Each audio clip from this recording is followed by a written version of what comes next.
नमस्कार दोस्तों।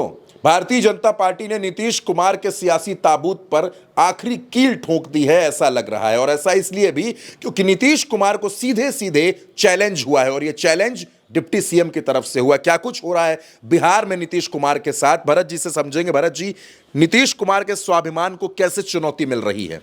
देखिए चंद्रकांत जी, इससे पहले ये लगा था कि जब एनडीए की मीटिंग बुलाई थी अमित शाह ने दिल्ली में और नीतीश नहीं पहुंचे थे, तो ये लगा था कि नीतीश को शायद मनाने की कोशिश चल रही है। लेकिन नहीं, मामला बिल्कुल उल्टा है। भारतीय जनता पार्टी नीतीश कुमार के ताबूत में, सियासी ताबूत में आखिरी कील ठोकने जा रही है। और ये बिल्कुल बिल्कुल जाहिर हो गया है।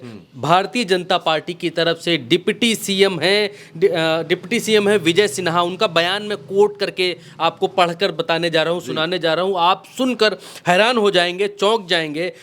डिप्टी सीएम ने कहा बिहार के भीतर, एक तरफ जब ये हो रहा है कि अमित शाह ने जब ये कह दिया कि अगला मुख्यमंत्री कौन होगा इसको हम मीटिंग में तय करेंगे, प्रदेश अध्यक्ष ने जब ये बोला तो उल्टा होना पड़ गया प्रदेश अध्यक्ष को भी, भारतीय जनता पार्टी के। लेकिन एक के बाद एक भारतीय जनता पार्टी के लोग नीतीश कुमार पर हमला कर रहे हैं, नीतीश कुमार की सरकार को बेदखल बिहार से करने की कोशिश कर रहे हैं। और उसके बाद ये इत्तेफाक नहीं हो सकता है कि नीतीश कुमार पर एक के बाद एक हमले हो रहे हैं। क्या बयान है वो बता देता हूं। अटल जी को सच्ची श्रद्धांजलि तभी होगी जब भाजपा की अपनी सरकार हम बिहार के भीतर बनाएंगे, ये विजय सिन्हा डिप्टी सीएम ने बोला है। और ये बहुत बड़ी बात बोली है। अटल बिहारी को सच्ची श्रद्धांजलि तब होगी जब भाजपा की अपनी सरकार बनाएंगे। तो अभी भी तो आप सरकार में हैं, अभी भी तो आप सरकार में हैं, अभी नीतीश कुमार की सरकार में हैं आप, आपकी अपनी कोalition की सरकार है, एनडीए की सरकार है। इट मींस कि आप नीतीश कुमार को गच्चा देना चाहते हैं। इट मींस कि ये नीतीश कुमार के लिए वेकअप कॉल है। और कैसे नीतीश कुमार के लिए खड्डा खोदा जा रहा है, आज की इस वीडियो में मैं आपको बताऊंगा। और ये साबित हो जाएगा कि नीतीश कुमार के लिए बिहार में एक ऐसा बड़ा खड्डा खोदा जा रहा है और हाँक कर, घेर कर नीतीश कुमार को उस खड्डे की तरफ लाया जा रहा है। और नीतीश कुमार उसमें अगर गिर जाएंगे तो उनकी राजनीतिक मृत्यु संभव है। और अगर वो भारतीय जनता पार्टी से अलग होते हैं, राह बदल लेते हैं, तो हो सकता है कि उस खड्डे में गिरने से बच जाएं। आपके लिए सबसे पहली तस्वीर आपकी स्क्रीन पर ये रही। इस तस्वीर को देखिए। ये अटल बिहारी वाजपेयी की जयंती की, सवी जयंती की कल की तस्वीर है। और इस तस्वीर में आप देखेंगे तो पाएंगे कि नीतीश कुमार के ठीक बगल में खड़े हैं डिप्टी सीएम, इनका नाम सम्राट चौधरी है।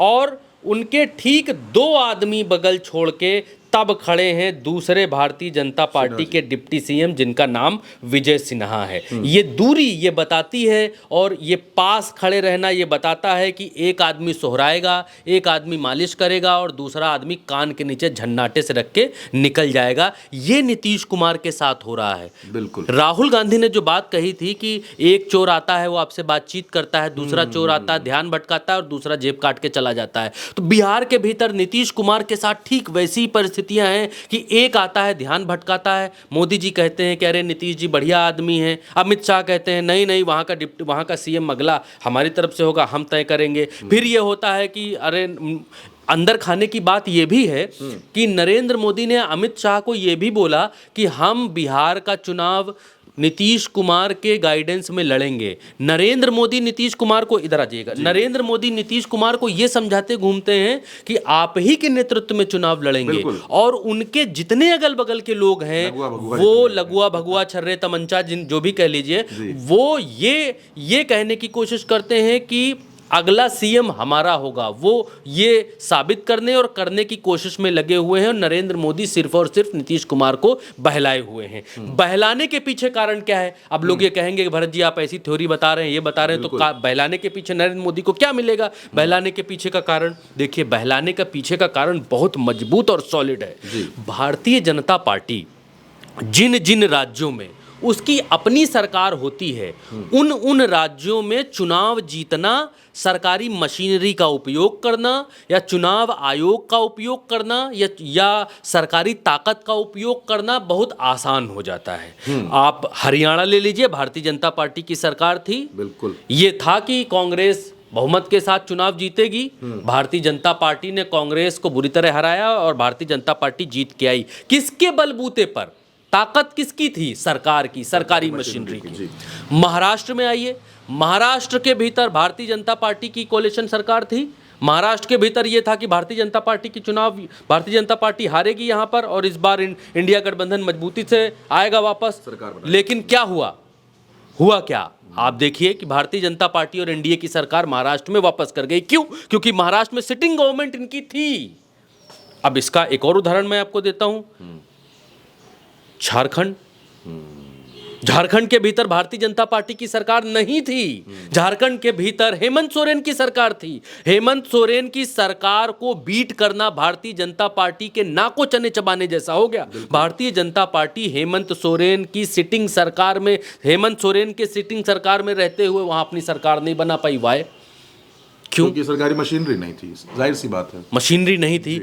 ये बात बिहार में भारतीय जनता पार्टी बहुत अच्छी तरीके से जानती है, समझती है कि सरकारी मशीनरी और सरकार का साथ होना बहुत आवश्यक है अगर चुनाव को जीतना है।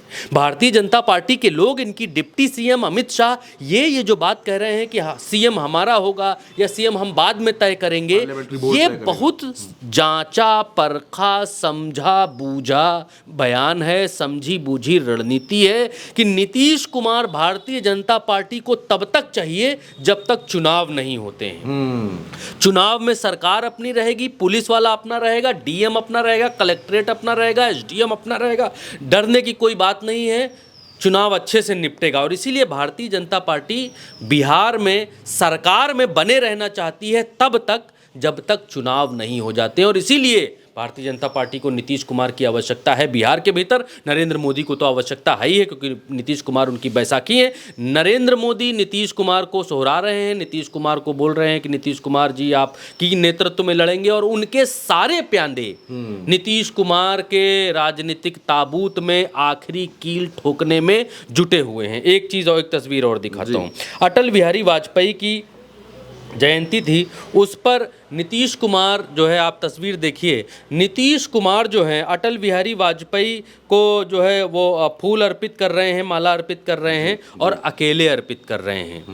नीतीश कुमार चाहते तो भारतीय जनता पार्टी के बड़े बड़े प्रोग्राम में जा सकते थे, चीफ गेस्ट बन के बैठ सकते थे, लेकिन ये दिखाता और बतलाता है। और नीतीश कुमार का मीडिया से दूर रहना अपनी इस विकास यात्रा में, मीडिया से दूर रहना, भारतीय जनता पार्टी का नीतीश कुमार का भारतीय जनता पार्टी के नेताओं से भी दूर रहना, ये बतलाता और दिखलाता है कि नीतीश कुमार भारतीय जनता पार्टी से दूरी बनाकर रखना चाहते हैं, दूर होना चाहते हैं, अलग होना चाहते हैं। भारतीय जनता पार्टी से नीतीश कुमार अगर अपनी बुद्धि का सदुपयोग करेंगे तो नीतीश कुमार भारतीय जनता पार्टी से अलग होने का ऐलान कभी भी कर सकते हैं। कभी भी ये खबर आ सकती है कि भारतीय जनता पार्टी से नीतीश कुमार अलग हो गए हैं, क्योंकि अगर नीतीश कुमार भारतीय जनता पार्टी के साथ रहे तो उनका बलिदान भारतीय जनता पार्टी मांगेगी और उनका बलिदान निश्चित है। क्योंकि एक इशारा और दूसरी तरफ से आया है, गिरिराज सिंह है, उन्होंने कहा है कि नीतीश कुमार को भारत रत्न दे देना चाहिए। अच्छा, नीतीश कुमार को भारत रत्न दे देना चाहिए। अब बहुत सारे लोग इसको इस तरीके से देख रहे हैं कि देखो नीतीश कुमार को भारत रत्न देने की वकालत कर रहे हैं। भाजपा के लोग कितने अच्छे, कितने बढ़िया लोग हैं, कितना अच्छा सोच रहे हैं, ये सब कितने महान लोग हैं, नीतीश कुमार के लिए सोच रहे हैं। लेकिन क्या आप इस बयान की गूढ़ता को समझ रहे हैं? नीतीश कुमार को भारत रत्न देने का मतलब है रिटायर कर देना चाहिए। नीतीश कुमार को भारत रत्न देने का मतलब है कि उनको आडवाणी बना देना चाहिए। आडवाणी को भी भारत रत्न मिला है। अब नीतीश कुमार को भारत रत्न किस परिस्थिति में मिलना चाहिए, किन लोगों को भारत रत्न मिलता है?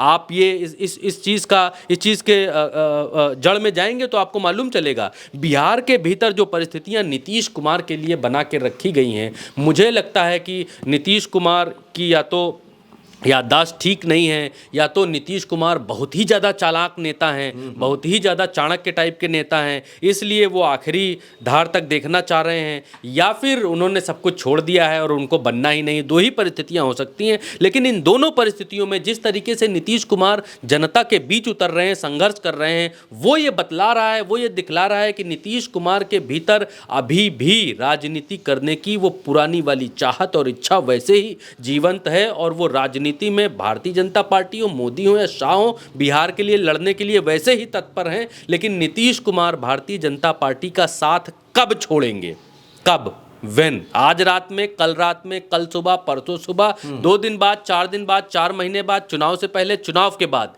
ये सवाल सबसे बड़ा इस समय बना हुआ है। तो भरत जी का जैसा कहना है कि नीतीश कुमार इन दिनों मीडिया से भी दूरी बना रहे हैं, भाजपा के नेताओं से भी दूरी बना रहे हैं, और ख़ास बात यह भी है कि तेजस्वी यादव के इतने बड़े बड़े सियासी हमलों पर भी नीतीश कुमार चुप हैं, खामोश हैं, कुछ बोल नहीं रहे हैं। और जब नीतीश खामोश होते हैं तो नीतीश कुछ ऐसा करते हैं जो सियासत में बड़ा शोर पैदा कर देता है। फिलहाल दोस्तों, इस चर्चा में हमारे साथ इतना ही। आप उल्टा चश्मा यूसी के साथ लगातार बने रहिए और चैनल को भी सब्सक्राइब करते रहिए। नमस्कार।